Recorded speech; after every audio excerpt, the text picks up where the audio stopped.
Hariom. Knowledge plus में हम सभी विद्यार्थियों का स्वागत करते हैं। आज Hariom astrology class number 428 class है।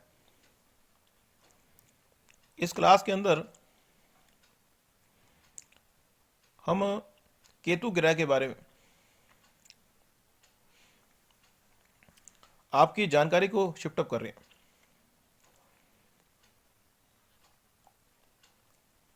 साथ ही में शनि और बुध ग्रह के बारे में भी आपको कुछ जानकारी देंगे। केतु ग्रह कुंडली में चुपचाप साइलेंट तरीके से अपनी एक्टिविटी परफॉर्म करता है, या फिर हम केतु के बारे में हमने पहले भी कहा कि बिना दिमाग की जो एक्टिविटी है वो केतु कराता है। केतु ग्रह के अंदर जिस भी भाव में केतु बैठेगा, अगर बाय चांस केतु 8वें या 9वें भाव में बैठ गया तो उसकी जो ताकत है वो जबरदस्त है। 8वें भाव में या 9वें भाव में केतु का बैठना उसकी ताकत को बड़ा करता है, क्योंकि वो बहुत ज्यादा कंफर्टेबल हो गया। इसी तरह राहु दूसरे और तीसरे भाव में बैठ गया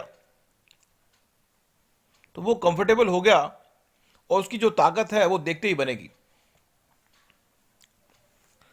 तो गोचर में भी इसके प्रभाव को हम देख सकते हैं। मीन्स अगर राहु जो है, राहु और केतु की जो एनर्जी है वो एक दूसरे को शक्ति देने की है। जैसा कि पिछली टॉक में हमने बात की थी कि 7वें भाव, अगर कोई प्लैनेट लगन में बैठा हुआ है तो वो 7वें भाव को कंट्रोल करने का प्रयास भी करता है और 7वें भाव को शक्ति देने का प्रयास भी करता है। सेम ही राहु और केतु का जो एक्सेस है वो 7वें भाव के हो रहा है। तो इसलिए राहु केतु को कंट्रोल करने का प्रयास करता है और केतु राहु को कंट्रोल करने का प्रयास करता है। लेकिन अगर ताकत की बात की जाए तो Rahu is always powerful than Ketu. Ketu की जो लड़ाई है वो चुपचाप की है और राहु की जो लड़ाई है वो फ्रंट एंड पे है। केतु बैक एंड पे लड़ाई करता है और मल्टीटास्किंग भी करता है। केतु के अंदर भी मल्टीटास्किंग का फीचर है, राहु के अंदर भी है। लेकिन राहु जो मल्टीटास्किंग करेगा तो फ्रंट एंड पे करेगा, केतु अगर करेगा तो बैक एंड पे करेगा। लेकिन केतु और राहु के प्रभाव को देखने के साथ साथ हमें यह बात भी चेकआउट करना जरूरी है कि केतु 8 नंबर पे 9 नंबर में तो नहीं, राहु 2 नंबर या 3 नंबर में तो नहीं, तो उसका जो इफेक्ट है और प्रभावशाली हो जाएगा। तो यहां पे हम केतु के बारे में बात कर रहे हैं divisional chart. Whenever we are talking, जब भी हम डिविजनल चार्ट को चेकआउट करते हैं तो केतु के प्रभाव को अगर देखते हैं तो वो छुपा रुस्तम है। केतु जिस भाव में भी होगा उस भाव के रिजल्ट को व्यक्ति प्राप्त करना चाहेगा चुपचाप। मीन्स अगर व्यक्ति को कहा जाए उस भाव का रिजल्ट वो चुपचाप प्राप्त करना चाहेगा। अगर D1 कुंडली है तो स्ट्रेट फॉरवर्ड फ्रंट एंड पे चुपचाप वो काम करेगा। लेकिन अगर D9 कुंडली है या D10 कुंडली है तो व्यक्ति हिडन तरीके से अपने चीजों को एग्जीक्यूट करेगा, मल्टीपल टास्किंग भी कर सकता है। लेकिन मल्टीपल टास्किंग का जो फोकस है वो तो राहु का एरिया। हमने यह भी बताया था कि राहु और केतु जो है चीजों को एम्पलीफाई करते हैं। एक जैसे मान लो जमीन के ऊपर चीजों को एम्पलीफाई कर रहा है और एक जमीन के नीचे कर रहा है। अब जमीन की जो ऊपर कर रहा है तो लोग देख रहे हैं, लेकिन अगर जमीन के नीचे कर रहा है तो लोगों को पता नहीं। केतु का ऐसा ही प्रभाव है। केतु जहां पे होगा वो चीजों को एम्पलीफाई तो कर रहा होगा, लेकिन इस तरह से आपको पता होगा जो बैम्बू ट्री है वो 5 साल में अपने आप को ग्रो करता है, लेकिन 3 साल 2 साल वो अपने आप को ग्रो करता ही नहीं, आखिरी साल में उसको ग्रोमेट होती है। तो कहने वाले वो केतु की तरह जड़ें उसकी फैलती हैं पहले 3 सालों में, लेकिन वो फ्रंट एंड पे अबव द ग्राउंड ग्रो नहीं कर रहा होता। तो यहां पे थोड़ा सा हम कोऑर्डिनेशन ले सकते हैं केतु का, कि व्यक्ति जमीन के नीचे ग्रो करने की बात करेगा। आप अपनी कुंडली में, अपने क्लाइंट की कुंडली में, अपने रिलेटिव की कुंडली में इस बात को इंप्लीमेंट कर सकते हैं। तो जो केतु है चुपचाप बिना कुछ शो किए हिडन तरीके से, मान लो अगर हम D9 कुंडली को देखेंगे तो जीवन के दूसरे पड़ाव के बारे में बता सकेंगे कि जीवन के दूसरे पड़ाव में व्यक्ति हिडन तरीके से किस चीज को एग्जीक्यूट कर रहा है। और D10 कुंडली को देखेंगे तो हम ये कह पाएंगे कि व्यक्ति किस चीज को हिडन तरीके से कर्म के रेफरेंस पॉइंट से एग्जीक्यूट कर रहा है। एक कर्म का रेफरेंस पॉइंट है, एक हमारे जीवन के इंटरनल सुख का रेफरेंस पॉइंट है। D9 कुंडली हमारे इंटरनल पार्टनरशिप के बेस पे मिलने वाले सुख के बारे में बात करता है। मींस अगर किसी व्यक्ति का केतु 4th भाव में होगा तो व्यक्ति अपने सुख को भी छुपाने का प्रयास करेगा। ही और she will always try to hide his सुख। जो सुख है, जो शांति है, उसको भी हाइड करने का प्रयास करेगा। उसको भी किसी को बताएगा नहीं कि मैं सुखी हूं, वो उसको भी छुपाने का प्रयास करेगा।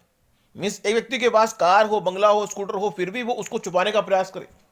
ये हालत होती है यदि 4th भाव में केतु हो। यदि पहले भाव में केतु हो तो निश्चित रूप से व्यक्ति अपनी पर्सनैलिटी को ग्रो करने का प्रयास तो करता है, लेकिन छुपाता है। वो अपनी पर्सनैलिटी को व्यक्त नहीं करता, वो इनफॉर्मल नहीं होता। वो अपनी पर्सनैलिटी के संबंध में इनफॉर्मल नहीं होता, क्योंकि उसको पता है कि जैसे ही मैं इनफॉर्मल होऊंगा कि व्यक्ति मेरे साथ व्यवहार करना बदल देगा। उसके मन में यह भ्रम है। केतु एक प्रकार का भ्रम है जो व्यक्ति को ओपननेस नहीं लाता। मींस केतु के संबंध में यह भी कहा गया कि अगर केतु किसी व्यक्ति के किसी भाव में भी है, वह उस भाव के संबंध में व्यक्ति ओपन नहीं होगा, वो सीक्रेट रखेगा। मींस केतु इस तरह से 8th भाव की जानकारी को व्यक्ति we don't want to share any secret regarding sex के रिगार्डिंग कोई भी सीक्रेट हम शेयर नहीं करते, और जीवन की वास्तविकता भी है। इसीलिए केतु 8th भाव में उच्च का होता है और 9th भाव में उच्च का होता है। गुरु के संबंध में की गई बातों को कभी हम शेयर नहीं करते, क्योंकि वो शेयर करना गलत है। केतु का 8th भाव में उच्च का होना का मतलब है कि सीक्रेट को शेयर करना गलत है। इसी तरह से केतु का 9th भाव में उच्च का होना, इसका मतलब कि धर्म की बातें, मंत्र को शेयर करना उचित नहीं है। इसी तरह से यदि राहु की बात करें, राहु दूसरे भाव में उच्च का है तो पैसे को शेयर करना गलत नहीं है। राहु तीसरे भाव में उच्च का है, मीडिया को शेयर करना गलत नहीं है, लेकिन वो तो विस्फोट करने की बात करता है, लेकिन मतलब उच्च का है वो। तो केतु के संबंध में हमने ये बात की, केतु जो सा है वो मूवमेंट तो करता है। अब यहां पे हम किस रेफरेंस पॉइंट से केतु को समझें, क्योंकि जो कुंडली है उसमें अलग अलग भावों के अंदर अलग अलग एलिमेंट हैं। अब जो हमारे मन में आएगा हम उसके बारे में बात कर लेंगे, लेकिन नेट शेल में हमने केतु के बारे में बता दिया। जिस भी एलिमेंट के बारे में बात करनी हो केतु को जोड़ दो, वो एलिमेंट हाइड तरीके से व्यक्ति एग्जीक्यूट करेगा। मतलब अगर हमने केतु को जोड़ दिया पहले भाव से, तो व्यक्ति अपनी पर्सनैलिटी को डेवलप करने का प्रयास तो करेगा, लेकिन लोगों को बताएगा नहीं कि मैं पर्सनैलिटी को डेवलप कर रहा हूं, छुपाएगा। अगर केतु दूसरे भाव में होगा तो व्यक्ति कहेगा मैं बैंक बैलेंस को बढ़ाने का प्रयास तो कर रहा हूं, लेकिन बताएगा ही नहीं, छुपाएगा। चुपचाप अपने बैंक बैलेंस को बढ़ाएगा, चुपचाप अपनी बोलने की ताकत को बढ़ाएगा, चुपचाप अपने बोलने की ताकत को बढ़ाएगा, चुपचाप। अगर केतु किसी का दूसरे भाव में होगा, केतु किसी का तीसरे भाव में होगा तो व्यक्ति चुपचाप लिसनिंग पावर को बढ़ाएगा। केतु चौथे भाव में होगा, चुपचाप अपनी संपत्ति को बढ़ाएगा। केतु अगर किसी का फिफ्थ भाव में होगा तो व्यक्ति चुपचाप अपने चीजों को एग्जीक्यूट करने की पावर को, क्रिएटिविटी को। केतु किसी का फिफ्थ भाव में हो तो व्यक्ति क्रिएटिविटी को बढ़ाता है, लेकिन चुपचाप। केतु अगर किसी व्यक्ति का छठे भाव में हो, व्यक्ति अपनी रूटीन को छुपाने का प्रयास करता है। मूवमेंट तो करता है, लेकिन मूवमेंट जो है साइलेंट तरीके से करता है। केतु किसी का सेवंथ भाव में हो तो व्यक्ति छुपाता है किसको? वाइफ को। जिस भाव में भी केतु होगा उस चीज को हम एग्जीक्यूट तो करेंगे, लेकिन डेवलप भी करेंगे, लेकिन साइलेंट तरीके से वी आर डेवलपिंग दैट भाव।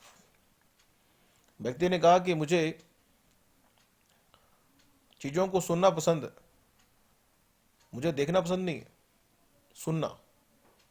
लेकिन मैं अगर किसी व्यक्ति के तीसरे भाव में, तीसरा भाव सुनने का होता है, तीसरा भाव हाथ का भी है, तीसरा भाव सुनने का भी है, तीसरा भाव हाथ का भी है।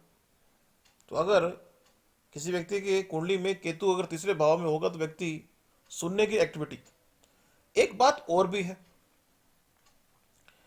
तीसरा भाव हमारे वर्कआउट का भी है, तो व्यक्ति अपनी मेहनत को भी छुपाएगा।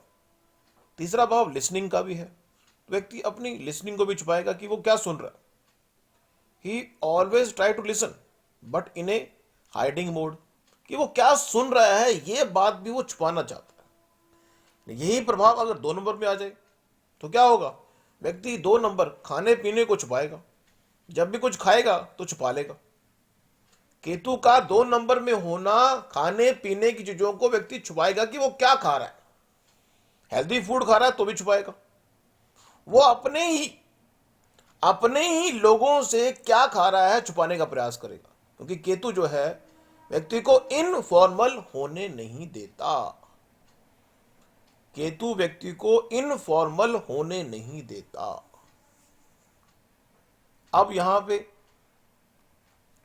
तीसरा भाव जो है, दूसरा भाव नहीं, हैबिट की अगर बात कर ले, अगर हैबिट के घर में केतु आ गया, दूसरा भाव हमारी हैबिट है।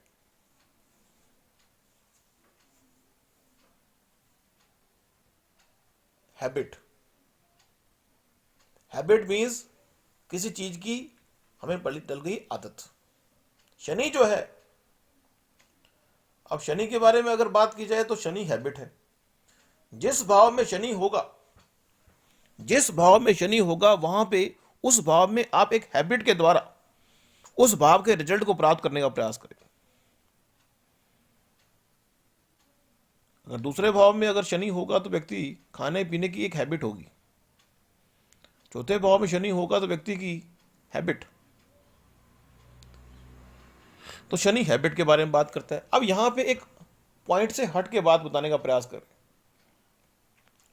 जिस तरह से हम अलग अलग भावों को, जिस तरह से हम अलग अलग भावों को अलग अलग एलिमेंट से जोड़ते हैं, उसी तरह से अलग अलग नंबर को अलग अलग एनवायरमेंट से जोड़ते हैं। अलग अलग नंबर को अलग अलग एनवायरमेंट जोड़ते हैं। उसी तरह से यदि हम अपनी कुंडली में शनि के संबंध में एक बात करें, वो कि शनि जो है वायु की तरह, वायु की तरह और आकाश की तरह अपनी एक्टिविटी परफॉर्म करता है। और अगर बुध की बात करें, कहते हैं कि बुध जो है वो पृथ्वी एलिमेंट को रिप्रेजेंट करता है। यहां विरोध भी है। क्या है विरोध? विरोध यह है कि शनि को अगर देखते हैं कि शनि की जो उच्च अवस्था है, शनि जो है कंफर्टेबल है कहां पे? कुंभ राशि में। और जो बुध है कंफर्टेबल है वो कन्या राशि में। तो कन्या राशि में पृथ्वी एलिमेंट आता है और कुंभ राशि के अंदर वायु एलिमेंट आता है। तो बुध को हम पृथ्वी एलिमेंट से जोड़ के देखते हैं और शनि को हम वायु एलिमेंट से जोड़ के देखते हैं। तो कुंडली में शनि जहां पे भी होगा, वायु वहां पे जो हैबिट है उसको चेकआउट करने का हम प्रयास कर सकते हैं। और बुध जहां पे भी होगा वहां पे पत्थर की तरह बुद्धि की उपयोगिता का लाभ हम लेंगे। शनि कुंडली में जहां होगा उस भाव का रिजल्ट व्यक्ति हैबिट के द्वारा प्राप्त करेगा और बुध जहां पे भी होगा उस भाव का रिजल्ट व्यक्ति बुद्धि के लेवल पर प्राप्त करने का प्रयास करेगा। मीन्स कहने का अभिप्राय यह है कि व्यक्ति किसी भाव को बुद्धि के लेवल पर एग्जीक्यूट करता है और किसी भाव को दिल के लेवल पर एग्जीक्यूट करता है। कहते हैं ना, दिल और दिमाग की जंग में, दिल और दिमाग की जंग में जीत हमेशा दिल की होती है। तो अगर हम दिल और दिमाग की जंग करें तो एक तरफ हम 4 रखेंगे, एक तरफ 3 और 6 रखेंगे। तो दिल और दिमाग की जंग जो सी है, दिल और दिमाग की जंग में जो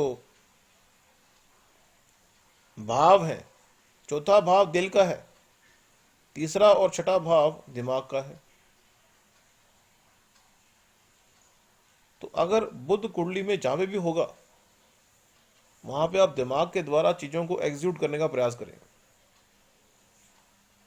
और कुंडली में चंद्रमा जहां पे भी होगा वहां पे आप दिल के द्वारा उस भाव के रिजल्ट को प्राप्त करने का प्रयास करें। देखो, शुरुआत हमने केतु से की, राहु पे पहुंचे, शनि पे पहुंचे, इस तरह से हमने हर प्लेनेट के बारे में बात कर ली। Thank you so much for listening and always putting Hari Om knowledge plus.